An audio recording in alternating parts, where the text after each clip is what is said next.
Hola gente, ¿cómo están? Bueno, hoy lo que voy a traer es algo bastante simple, pero obviamente yo lo voy a tratar de hacer para después subir otro video que lo voy a usar. Entonces me pareció que estaba bueno hacer un paso intermedio y hacer el video. Lo que voy a estar hablándoles a ustedes es del viejo y conocido puente de Wheatstone, que básicamente lo que hacía era tener 4 resistencias, ¿no? Es un puente, con 4 está, me quedo en cualquier lado, pero bueno, eran estas 4 resistencias donde teníamos una fuente de alimentación, puede ser una pila o cualquier otra fuente, y teníamos acá un instrumental denominado un galvanómetro. El galvanómetro es un instrumento como si fuese el típico instrumento de aguja, ¿no? Un instrumento de aguja. Entonces lo que mide el tipo es para la derecha y para la izquierda. Pongo una continua positiva, va para este lado, pongo una continua lateral, va para el otro lado.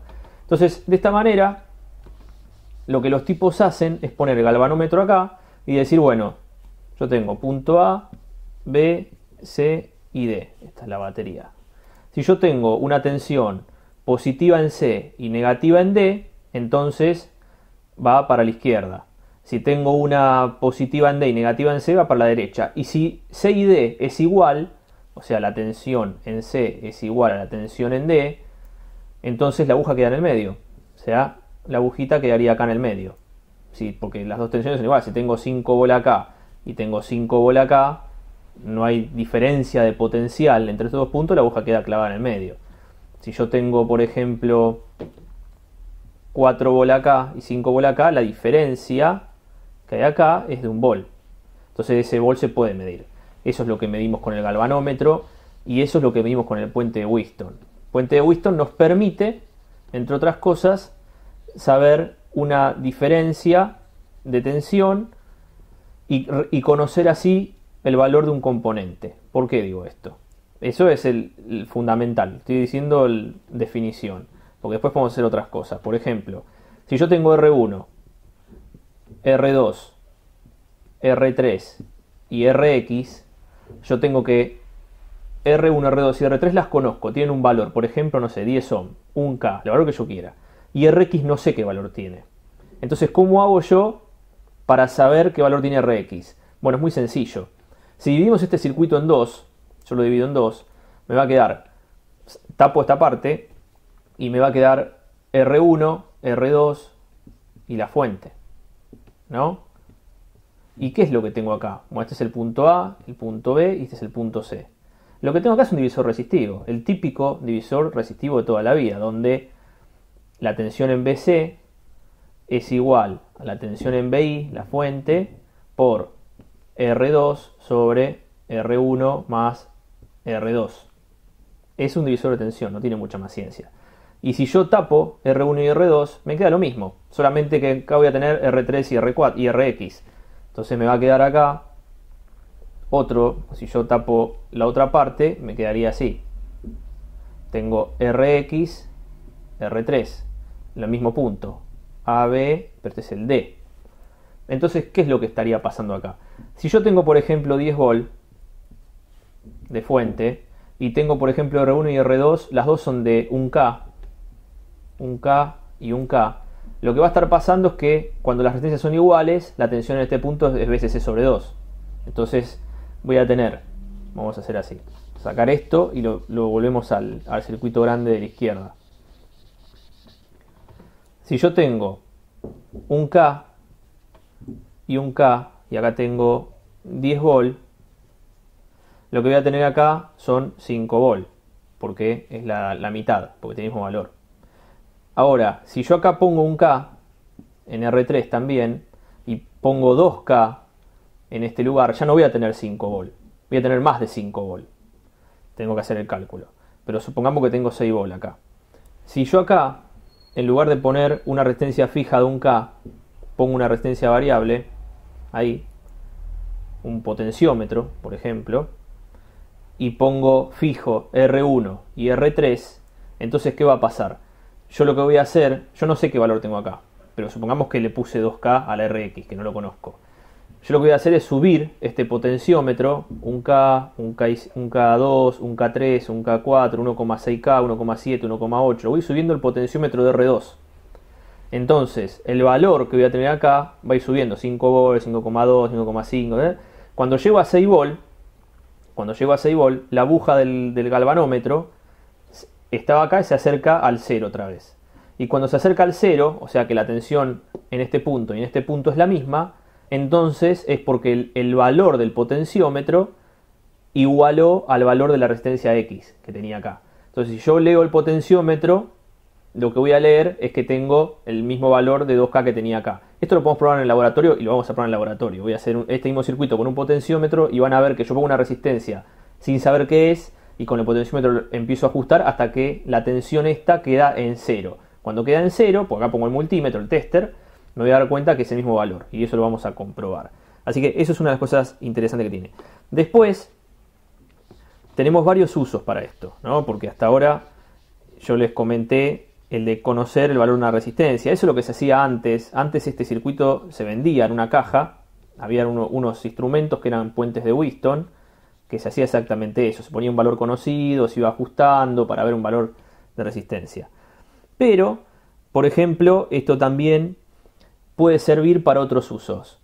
Para medir una resistencia pequeña, por ejemplo. Si yo quiero medir un valor acá, que es una resistencia, una variación de resistencia muy chico, por ejemplo, tengo un LDR, ¿no? Una resistencia dependiente de la luz, y la voy a poner acá, y quiero hacer un medidor para medir luz.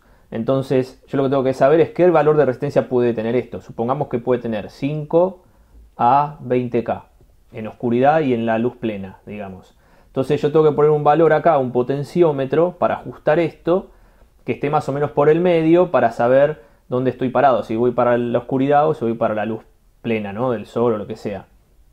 Este circuito nos va a permitir, básicamente, medir con mayor precisión este tipo de sensores. Por ejemplo, qué sé yo, un PTC o un NTC, un medidor de un termistor, o una gala extensiométrica, ¿no?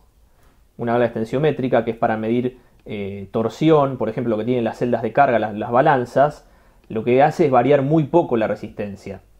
Por ahí te varía entre 10K y 100K el valor. Pero yo lo que estoy variando cuando le pongo un kilo arriba, por ahí es de 10K pasa a 10,5K. Y es muy poca la variación. Y esa variación es la que yo quiero medir. Entonces lo que hago es poner una resistencia de un valor similar a los 10K, que esté más cerca del valor que yo quiero medir, 10,5K, que esté alrededor de los 10K, 11K. Y de esa forma, la variación de 10 a 10,5 la voy a ver como una perturbación más grande de lo que debería ser. Y esa es lo que a mí me permite medirlo con el galvanómetro o con algún otro instrumento más adelante. Eso, entre una de las cosas por la cual se usa mucho esto en instrumentación. Ustedes van a ver mucho las galgas extensiométricas, las van a ver mucho con celdas, con puentes de Wheatstone, porque lo que hacen es precisamente eso, ajustan al rango que les interesa, ¿no? A este rango que me interesa de 10K, ajusto la resistencia que tengo acá, entonces de esa manera genero un equilibrio entre la tensión en este punto y en este punto que me pueda demostrar con variaciones más grandes los valores que son más próximos a lo que yo estoy pidiendo. Los sensores, la mayoría de los sensores, incluso también los integrados y demás, tienen algo que se llama deriva térmica. La deriva térmica hace que, si ustedes miran en un gráfico, por ejemplo, de temperatura en grados Celsius y no sé, tensión del sensor, esto es un sensor, ¿no? Un sensor de algo, no sé, lo que ustedes quieran. Si la tensión del sensor es 1 volt, porque me está midiendo 1 volt, pero aumenta la temperatura, posiblemente esa tensión se corra. No sé si me explico. Si yo subo la temperatura, se puede ver que la tensión se va para la derecha, porque es una deriva térmica. La temperatura le afecta al sensor. Y como eso es una cagada, porque si yo estoy haciendo un circuito y quiero hacer algo serio, y quiero medir una tensión en algún lado, en un shunt o lo que sea, y lo caliento y la tensión se modifica por la temperatura, lo que va a pasar es que voy a tener una medición errónea. Lo que hacemos con este circuito es usar este puente de Wheatstone para que las otras tres resistencias estén junto del encapsulado. Por ejemplo, yo tengo acá, este es el sensor, la galga extensiométrica, lo que sea, y adentro tengo el puente de Whiston, ¿no? Entonces, de esa manera, todas las resistencias, todas, sufren el mismo cambio de temperatura. Si este sensor que tenía acá sufre un cambio de temperatura y se modifica la tensión de salida por ese cambio de temperatura que sufre, estas resistencias también van a modificar el cambio de temperatura. Entonces lo que hago es que todas las resistencias varíen el cambio de temperatura, no una sola, sino todas. ¿Por qué? Porque si me varía esta sola, bueno, justo es un NTC, es un sensor de temperatura, pero si yo acá pongo una galga extensiométrica, una galga que es para medir la torsión, una celda de carga para medir peso, a mí la temperatura no me tiene que influir en nada en el peso, porque el peso es una cosa, la temperatura es otra. Pero si me influye, si yo la temperatura que tengo acá hace que la galga me dé un valor distinto, se modifica el valor que estoy midiendo, y solamente tengo este circuito sometido a temperatura, lo que va a pasar es que este no se va a modificar. Por ejemplo, si yo acá tengo 10K, y acá tengo 10K, y acá tengo 10K, y acá tengo 10K, con 10 volt, voy a tener 5 volt acá y 5 volt acá. Eso está claro porque lo vimos recién. Ahora, si esta sola se modifica con la temperatura, tal vez no tenga 10K, tal vez tenga 11K. Y si tengo 11K, en la resistencia de acá abajo, esta va a subir, por ahí tengo 6 volt. Entonces me modificó la lectura que tenía el galvanómetro, me la corrió. Y me la corrió porque solamente se modificó la resistencia de esta galga por la temperatura.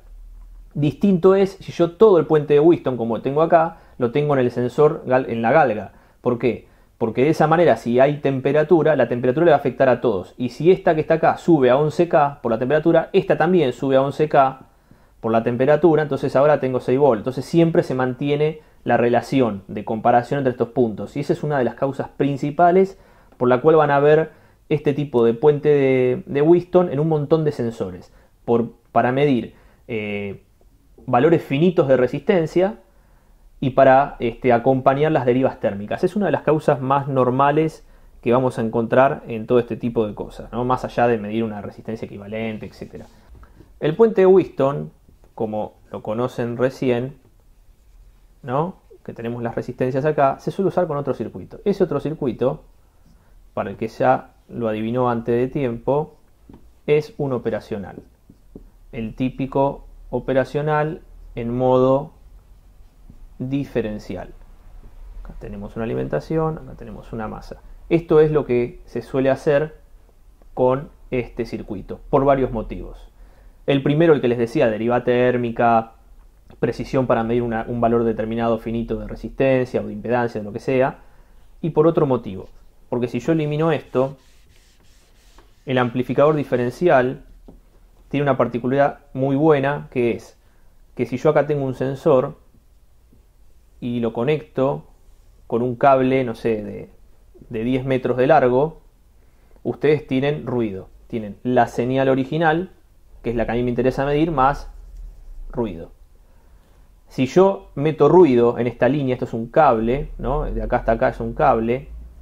Si yo meto ruido en este cable, lo que va a pasar es que el ruido se me va a meter en la señal, se va a montar sobre la señal que yo quiero medir, la que me interesa.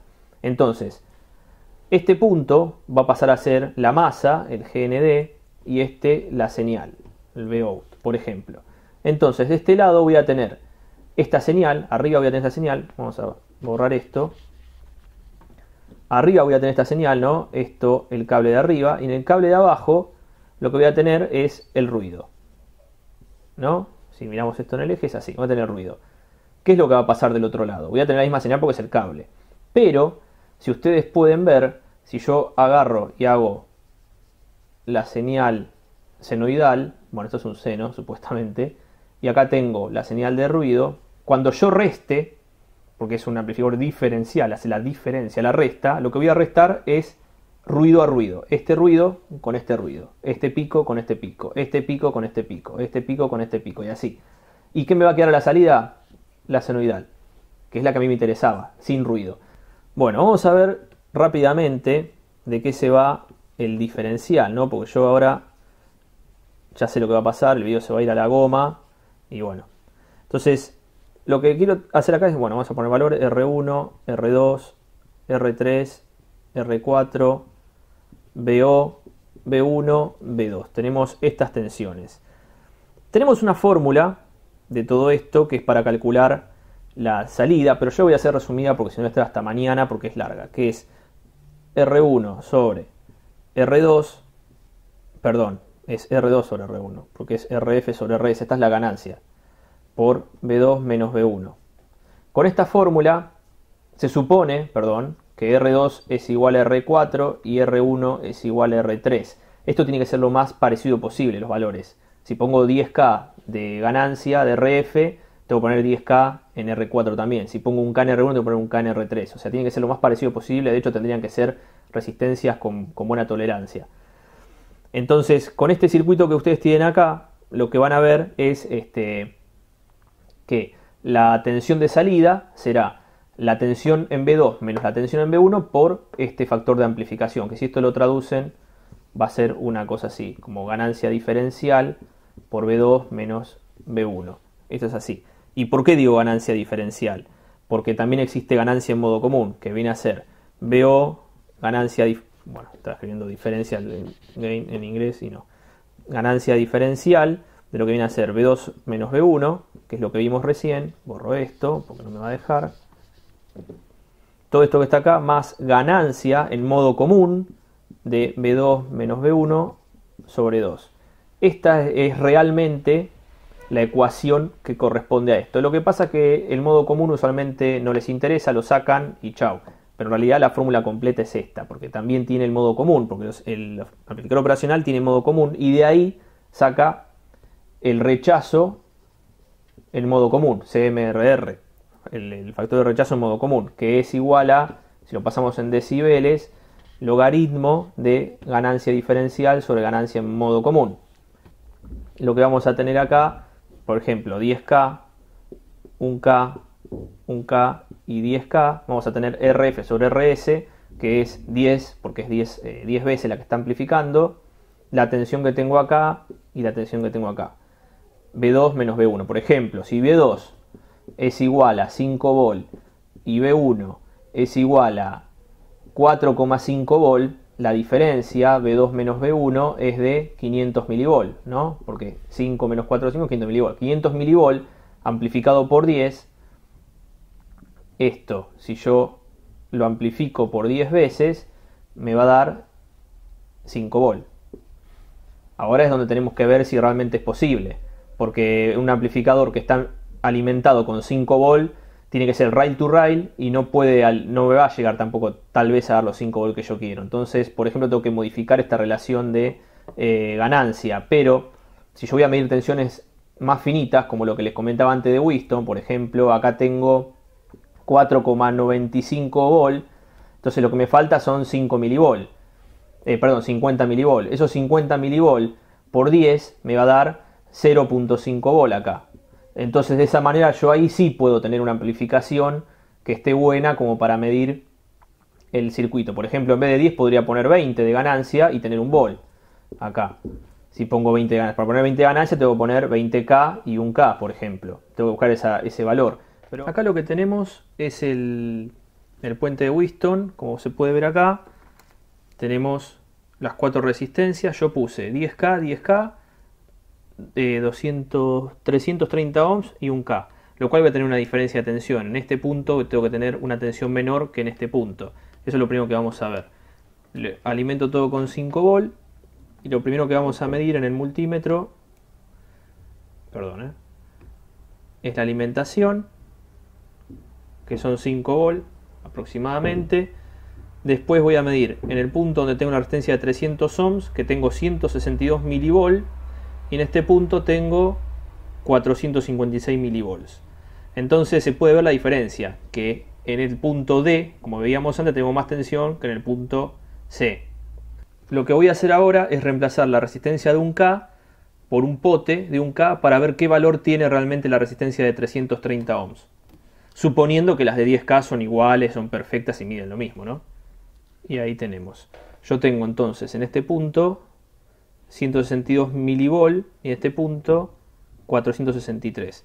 Lo que voy a hacer ahora es medir con el tester como si fuese un galvanómetro. Pongo en los puntos del medio. Y ya podemos ver que tengo menos 0,3. Si yo voy variando, tengo que llegar a 0. Cuando llegue a 0, es porque voy a estar con el mismo valor en el potenciómetro que en la otra resistencia. Así que estamos acercando a 0. El galvanómetro está llegando a 0 y ahí quedó, bueno, pasé un poquito. Bueno, ahí lo tenemos casi en 0. Si yo saco el potenciómetro y mido la resistencia que quedó ahí, resultante en este potenciómetro, voy a tener el valor exacto de esta resistencia. Por ejemplo, vamos a medir entre pin 1 y 2, vamos a poner en ohms. Entre el pin 1 y el pin número 2 tenemos 327,7 ohms. Ahora vamos a medir otra resistencia que teníamos ahí. Esta. 328,7 ohms. O sea, por un ohm de diferencia, que seguro es lo que yo estuve variando porque no estaba completamente en 0, pude igualar este valor. O sea que ya saben, un puente de Wheatstone pueden usarlo para saber un valor de una resistencia desconocida. Acá lo que tenemos es el mismo circuito que teníamos antes, que lo voy a estar mostrando en pantalla, con el puente de Wheatstone, con el potenciómetro, la resistencia de 330 ohms, las dos de 10K y demás. Y tenemos acá un MSP 6002 alimentado con 5 volt porque no soporta más de 5 volt o 5,5. Y tenemos el amplificador diferencial con las dos resistencias de 1K de entrada y las de 10K de realimentación. Lo cual vamos a amplificar la diferencia con 10 veces. ¿Qué quiere decir? Quiere decir que si yo acá tengo 50 milivolt entre los pines C y D de lo que viene a ser el puente de Wheatstone, en este punto tendría que tener lo que es eso multiplicado por 10, que viene a ser unos casi 500 milivolt. Ahí está, tenía .47 o 48 milivolt y ahora tengo .490 milivolt. O sea, me amplificó por 10. Y eso se puede ver. Yo sigo subiendo, por ejemplo, lo voy a llevar, a ver si puedo dejar clavado en un volt. Tenemos un volt de salida, lo cual acá tendría que tener 100 milivolt en el galvanómetro. Si yo mido esto, tendría que tener unos 100 milivolt. Perdón las manos.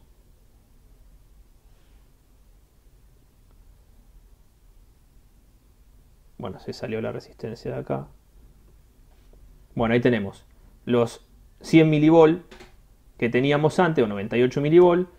Y si yo salgo de acá y voy al operacional, tengo el volt que tenía antes. Entonces ahí vemos que amplifica por 10. Y está bueno porque yo ahí hice una variación bastante burra de agarrar y amplificar una diferencia de 100 milivolt, que es bastante para amplificar por 10. Pero si yo tengo una señal muy chiquita, 1 milivolt, acá tendría que cambiar, por ejemplo, el rango de amplificación. En vez de poner 10K, 1K, poner 100K y 1K para amplificar por 100 y tener valores más altos. Tengan en cuenta que mientras más amplifica, más ruido meten y más inestable es también. Lo ideal para esto sería poner varias etapas. Agarrar la primera etapa diferencial, como la ven ustedes ahí, que este operacional es doble, y ponerle en la otra parte del operacional que sobra, meter otro amplificador más y aumentar un poquito más la ganancia. Así, de a poquito, ir aumentando de a poco para no aumentar tanto el ruido. Pero básicamente es eso. Yo acá podría poner, en vez del potenciómetro, un LDR, una gala extensiométrica, podría poner un sensor de temperatura, lo que ustedes quieran pueden poner acá. Y de esa manera pueden hacer lo que viene a ser el puente de Wheatstone, amplificarlo y tener una tensión que se pueda leer, por ejemplo, de 0 a 5 volt para ingresar en un Arduino o en alguna otra cosa. Por ejemplo, el medidor ESR, que ustedes ya vieron que subí hace poco, se puede hacer más preciso si uso un puente de Wheatstone, porque yo lo que hago es poner el capacitor tiene hasta más o menos 5 ohms de ESR si está en mal estado. Entonces yo puedo poner una resistencia de 5 ohms abajo, comparándola con las 5 ohms de lo que viene a ser el capacitor, y tener un valor mucho más fiable para medir. Ustedes vieron cuando yo probé el potenciómetro y ajusté a 327 ohms, era el mismo valor que tenía la resistencia de este lado, lo cual yo puedo tener un instrumento de medición mucho más preciso. Si tengo 5 ohms con el capacitor, lo igualo contra este y ya sé qué valor voy a tener. Es ideal para hacer el medidor de ESR. La diferencia es que en vez de poner una alimentación de 5 horas en el puente de Whiston, tengo que poner un oscilador. Pero eso se puede hacer. Si a ustedes les interesa que haga el LSR con puente de Whiston, déjenmelo en los comentarios. Otra cosa, no se olviden, no, ya no les voy a decir que se suscriban, bueno, sí, suscríbanse. Pero no se olviden que los circuitos de todo esto los subo a la comunidad de YouTube. Y no sé si no están suscriptos, si se ve o no se ve la comunidad. Así que tengan eso en cuenta. Así que los dejo tranquilos y nos vemos en el próximo video. Chao.